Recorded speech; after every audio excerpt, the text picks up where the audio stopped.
How to change language on Paramount Plus. Hi guys, in this video we'll teach you how you'll be able to change your language and subtitles and audio in your Paramount Plus. Simply go to your web player or open the movie or series that you're watching, and you'll see on the upper right corner of the screen there is this conversation bubble, and all you have to do is to click on that, and the subtitles option and settings will pop up.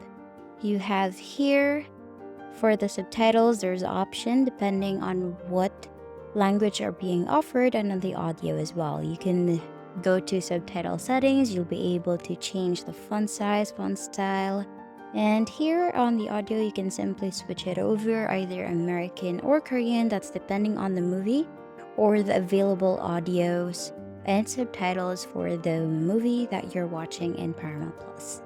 And that's basically it. That's the end of the video. Thank you for watching. We'll see you in the next one. Bye!